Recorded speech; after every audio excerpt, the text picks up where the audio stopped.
हमाद अज़हर साहब की तरफ जाएंगे। हमाद अज़हर साहब, आपने कुछ देर पहले एक ट्वीट भी किया कि आपके जो सोर्सेज हैं मुतलका मिनिस्ट्री में, उन्होंने आपको बताया है कि अभी तक समझ ही नहीं आ रही कि मसला है क्या। 750 मेगावाट सिर्फ जो है वो बहाल हुई है बिजली, और वो भी सस्टेन नहीं कर पा रही। तो सर सबसे पहले इस हवाले से बताइएगा कि क्या इंफॉर्मेशन है आपकी।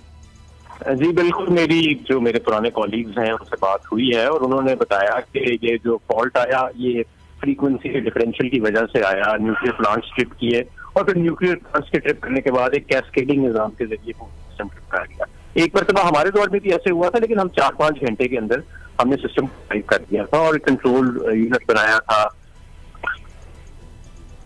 वो मौजूद थे वहां पे। और जितनी देर मैं वजीर रहा तो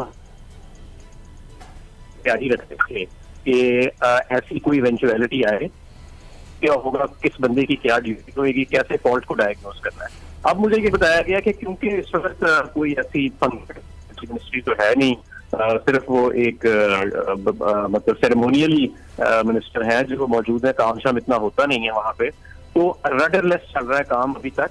और अभी तक फॉल्ट हकीकी मानों में ट्रेस नहीं हुआ। 10,000 मेगावाट में से 750 मेगावाट पहले रिस्टोर किया गया, फिर वो दोबारा ट्रिप हो गया, फिर वो दोबारा रिस्टोर किया गया। अब हाइडल सिस्टम भी जो है वो थोड़ा सा सही तरह काम नहीं कर रहा।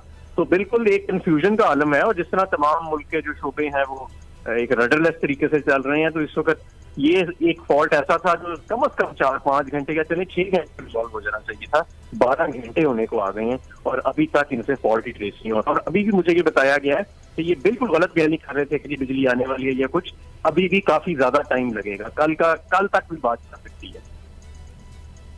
हमाद साहब ये बताइएगा कि जो 12 घंटे से ज्यादा ब्रेकडाउन हो गया है और आपने कहा कि कल तक बिजली जो है वो बहाल होगी, तो सिर्फ अगर हम आज की बात करें तो मुआशी तौर पर मुल्क को कितना नुकसान हुआ होगा और किस किस तरह से नुकसान हुआ होगा?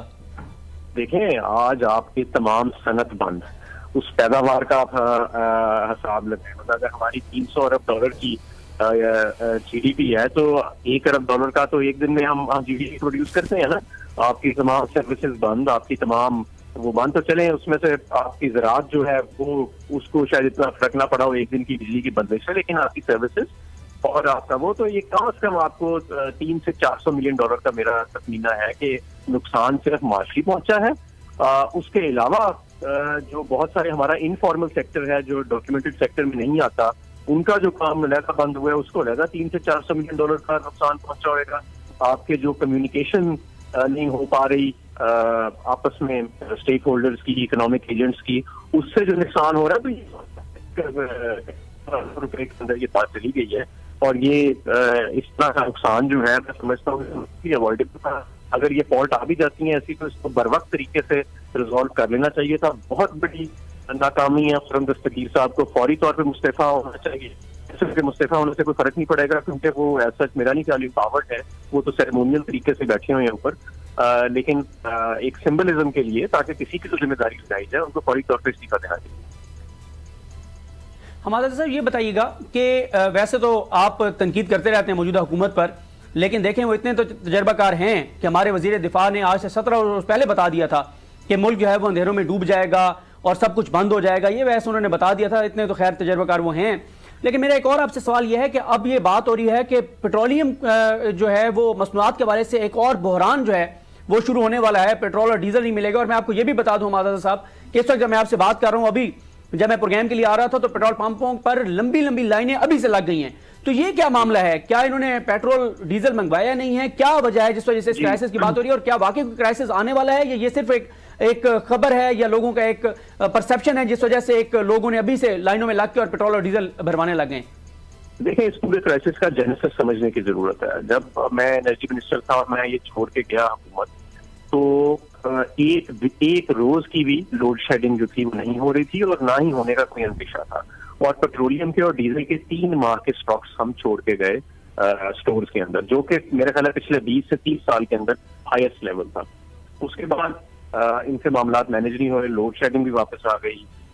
हम तो बिजली ज्यादा, क्योंकि हमारी बिजली ज्यादा पैदा करने की जनरेशन है, हमारी डिमांड कम होती है पाकिस्तान में, बिजली घर ज्यादा लग गए थे नून लीग से, तो हम बिजली ज्यादा बेचने की कोशिश करते थे। इन्होंने बहरहाल दूसरा रूट लिया, इन्होंने कहा कि नहीं बिजली घरों को बंद,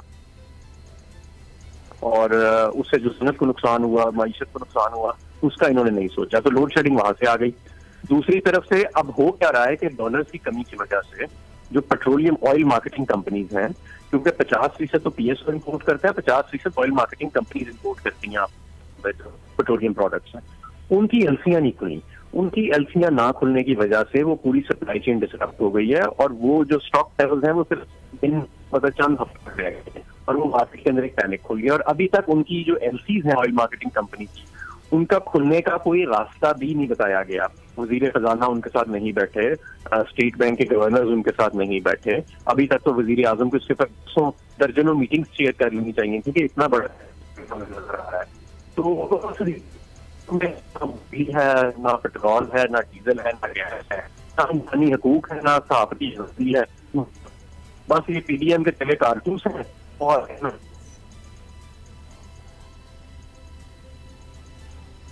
हमाद साहब ये बताएं, ये बात हो गई कि मैं 3 लोगों के ट्वीट्स देख रहा था, शहबाज राना साहब का, मेहताब हैदर साहब का और अली खिजर साहब का।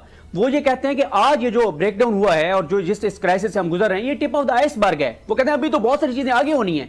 तो ये बताइएगा कि अगर ये टिप ऑफ द आइसबर्ग है तो क्या होने जा रहा है मुल्क के साथ, क्या और बहरान आने वाले हैं, क्या खौफनाक चीजें होने वाली हैं। अगर ये टिप ऑफ द आइसबर्ग है जो कि कम से कम हम तो पहली बार देख रहे हैं कि इतने तवील टाइम के लिए ब्रेकडाउन हुआ है और कोई समझ नहीं आ रही कि ये मामला कैसे सॉल्व होगा, तो आगे क्या चीजें होने जा रही हैं। बिल्कुल, ये एक ट्रेलर है। देखें जिस तरह हुई है, डॉलर खत्म हो गया है, डार्नोमिक्स बुरी तरह नाकाम हो गई है, तो ये तो ये ईंधन नहीं है, डॉलर नहीं है इम्पोर्ट्स के लिए, तो ये फिर पावर प्लांट्स आपके सबसे पहले हिट होंगे क्योंकि हमारा 60-70% जो बिजली प्रोड्यूस होती है वो इम्पोर्टेड ईंधन पे होती है। नून लीग ने आपके पूरे मुल्क का इन्हिसार जो है वो इम्पोर्टेड ईंधन पे कर दिया जो डॉलर में खरीदे जाते हैं और उसको डॉलर करती है नून लीग में। तो ये तो है कि ना करे कि वो नाखुश दिए जाए।